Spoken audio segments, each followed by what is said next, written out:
kaibigan, magandang umaga po sa inyo lahat. Kaya mga kaibigan, ngayon magluluto po ako ngayon ng itlog. Magbatil ko itlog mga kaibigan. Ano to? Itlog na Bisaya. Yan, masarap to mga kaibigan. Hugasan ko muna siya bago ko siya ibatil. Yan, ulam namin sa agahan.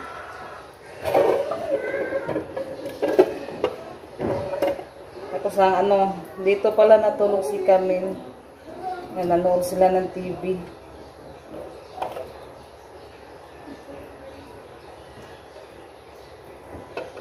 Wala kasi yung Tres Marias ngayon sila Rosalita, walang pasok ngayong araw. Kahapon meron silang pasok.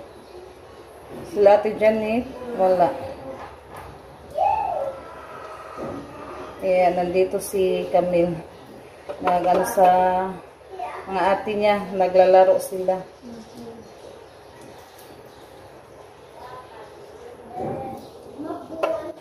Mel, mukha ang kagitlog, Mel.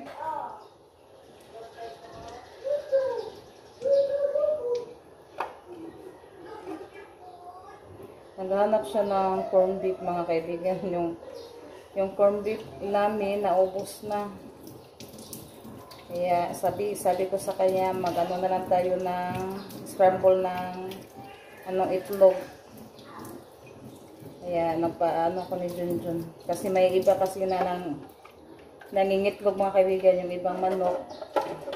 Anuhin kasi namin kasi yung itlog nila madami, magsayang din yung iba kapag hindi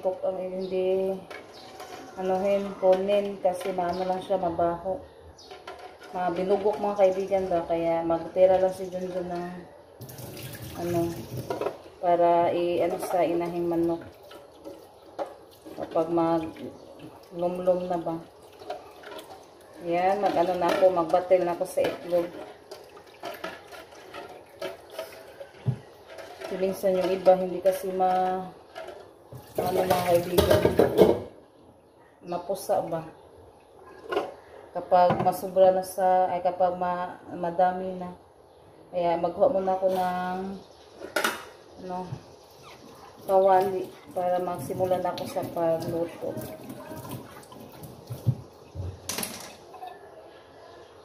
Nandito yung mga bata. Asa mamati? Yan si Bibi kami. Nag-charge siya sa niya, cellphone. Pangaligo na mo sa'yo, ate. Aron, mga una mo. Nang wala. Panghiposa saan ang kuwanti ha, mga unlan. Diyan lang kasi kami sa sala, mga kaibigan, natulog. Kasi, kasi doon, kapag doon sa kwarto namin, baka sila, tapos malikot pa matulog. Kaya doon na lang kami sa sala natutulog.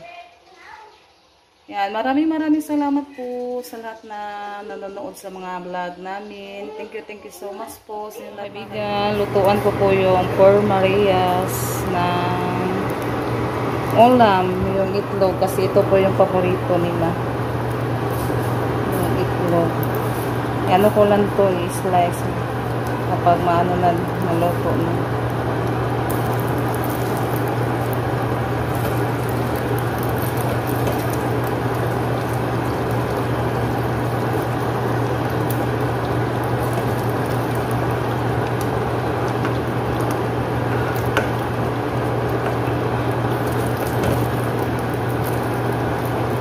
Madali lang siya kapag ibaliktad.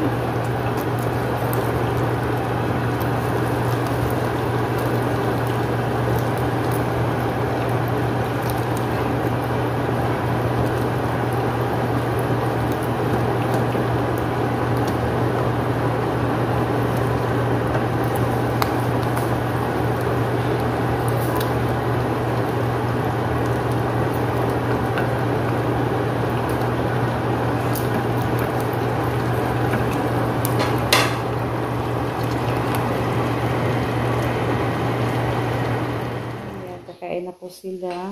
Yan, mag-pray muna bago kakain. In the Father, the Son, the Holy Spirit, and bless us, O Lord, and this day gifts which we are about to receive from thy bounty through Christ our Lord. Amen. Father, the Son, the Holy Spirit. Amen. Amen. Kain tayo mga kaibigan. Kain tayo. Ano naglutos kami natin? Daghanan? Na?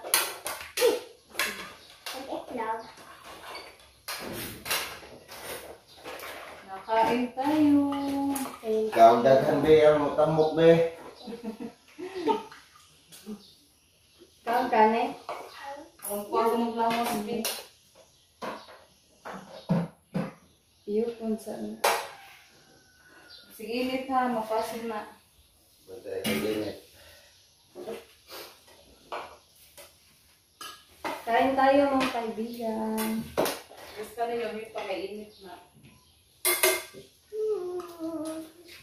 Hindi ka pizza, be. Ano, buta mas TV. Hindi pa man. Ikatag siya, pero nagkakuha niya. Ha, ilipit pan? Kaya babasa ta ha? Ilipit pan daw, sabi ni Camille. Para madali lang ako ang din mo. Mabugnaw.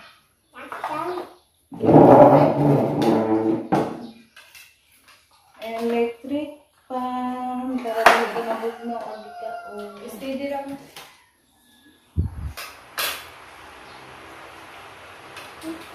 Tinataw na din. Yan mo ko. Dara, steady na na.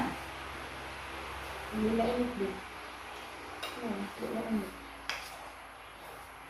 Manabi? Okay ra?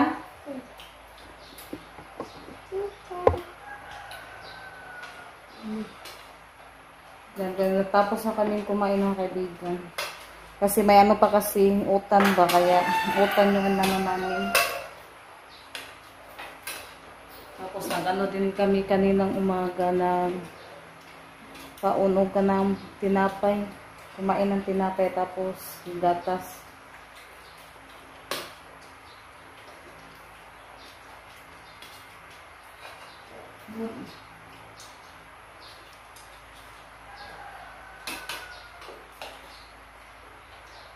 Paborito ng itlog yun, no?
Hey mga kaibigan, magandang umaga po sa inyong lahat.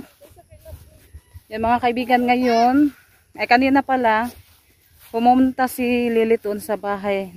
Ano siya na, may practice daw sila ni Camille ngayon.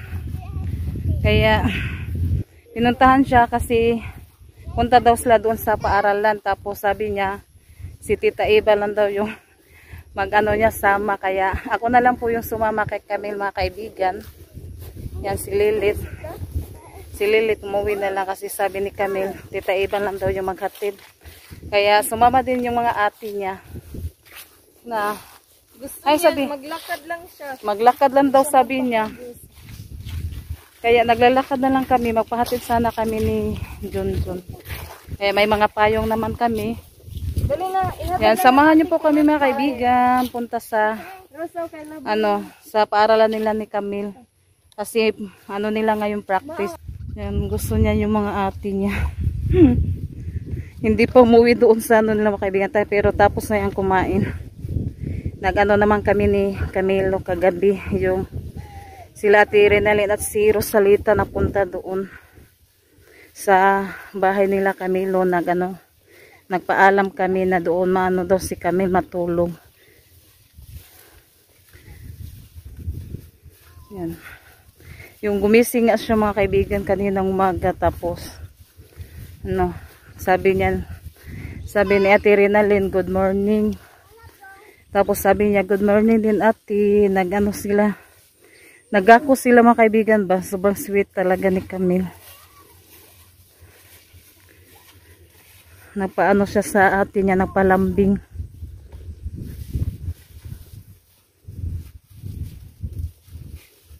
Yan, malapit na ang bakasyon sa mga Tres Marias at kay Camille din. Dito tayo dadaan kay kuana siya, malapit lang. Diribi, kay ditso tabi. Mag-practice mo kanta ron? Di magkanta, magpaso man na sila. Basta kuan diker.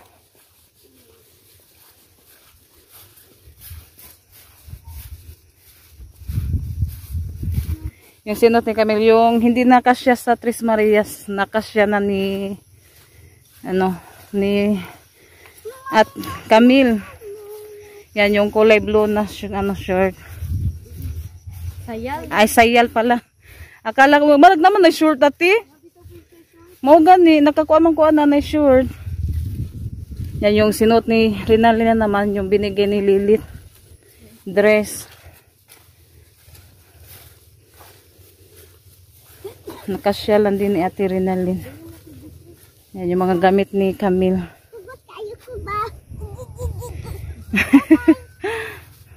Agi mong paypay be. Ay mong gidaw si mong bag. Nabili na kong paypay.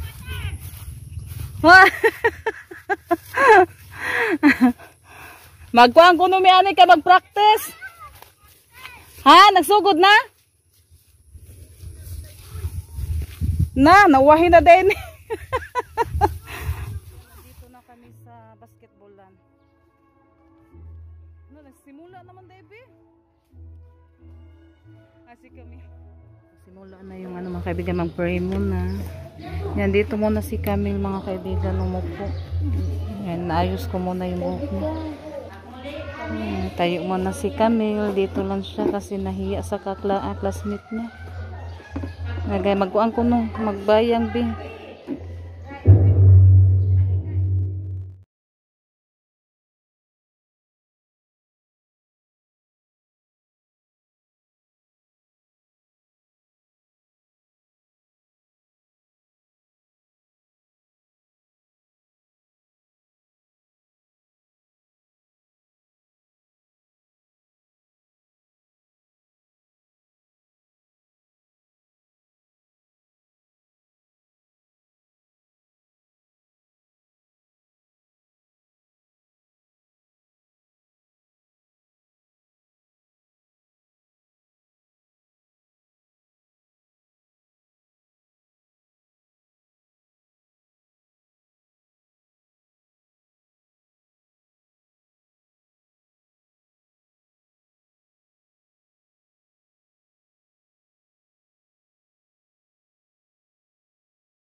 Kaibigan, magluto ako ngayon ng corned beef. Yan, ito yung gagamitin natin.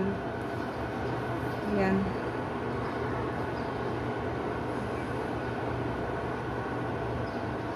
Canola oil. Yan, ito po yung ating gagamitin. Para pang natin gisa sa corned beef at saka sa bawang. Bawang lang po yung ilalagay natin mga kaibigan.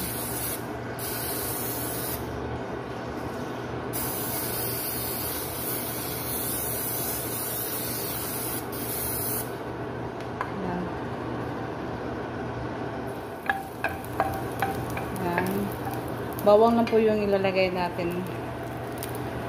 Tsaka isang corned beef kasi yung isa gagamitin ko para sa macaroni. Yan, paanuhin muna natin brownon yung bawang bago natin ilagay yung corned beef. Yan, naluto na po yung ating corned beef. Yan, nilagyan ko siya ng isang itlog. Tsaka isang corned beef lang ito mga kaibigan. Yan sa mga bata yung ulam nila sa tanghalian. Yan, mamaya ko na yan Rokuraw. Ay, kanang halo-haloin. Saya niya, corned beef daw.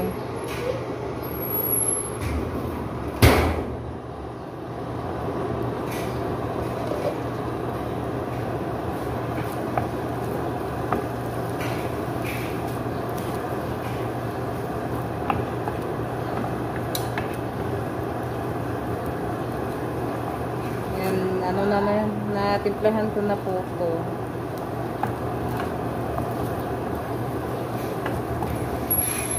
Pwede na yan mga kaibigan.